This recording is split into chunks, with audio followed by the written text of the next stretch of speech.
तर चला मंडळी, आज मी जात आहे रंकाळा चौपाटीवर. रंकाळा चौपाटीवर जाताना मला RJ चिकनवाला दिसला. RJ चिकनवाल्यापाशी नॉनव्हेज व्हेज दोन्ही चिकन असतो आहे. चिकन रोल 60 रुपयाला असतो आहे, नॉर्मल पण असतो. त्यांच्यापाशी तुम्ही जाऊ शकते. तर मी म्हटले आज मी इथं खायला आले तर तुम्ही पण या नक्की. आणि खूप स्वच्छता आहे RJ चिकनवाल्यापाशी आणि रोल पण खूप टेस्टी असतो आणि खूप मस्त असतो आहे. क्वालिटी पण खूप छान असते. माझी मुलगी 5 वर्षाची, त्याला RJ चिकनवाल्यांचं चिकन रोल आवडत असते.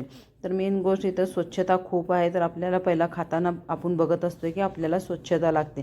तर ह्या दादापाशी रोल चिकन रोल खूप स्वच्छताचं आहे आणि व्हेज नॉनव्हेजचं दोन्ही वेगवेगळं आहे. तुम्ही व्हेज असू दे किंवा नॉनव्हेज असू दे जाऊ शकते आणि खाऊ शकते.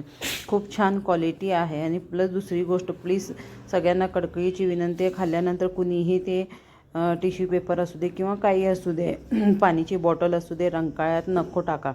काय म्हणजे रंकाळा खूप घाण झालेला आहे आणि खूप वास पण येतो आहे तिथनं. स्वच्छता रंकाळ्यापाशी कुणीही करत नाही आणि बघतसुद्धा नाही. आणि बोलायचं काय, कोल्हापूर कसं तुम्ही बोलाल तसं. तर चला, मला एवढंच बोलायचं होतं. ज्यांना जायचं आहे त्यांनी जाऊ शकते. तर इथं मी व्हिडिओ शूट केलेला आहे, तुम्ही व्हिडिओमध्ये बघू शकते की खूप स्वच्छता आहे आणि खूप छान आहे. तर इथं चिकन रोल मी घेतली. तर मी गेलेली आहे मंडळी खाण्यासाठी. तर तुम्ही कधी येणार नक्की या. तर खूप भारी होतं, एक नंबर होतं, एमी एमी. हे बघा. Wow, bye.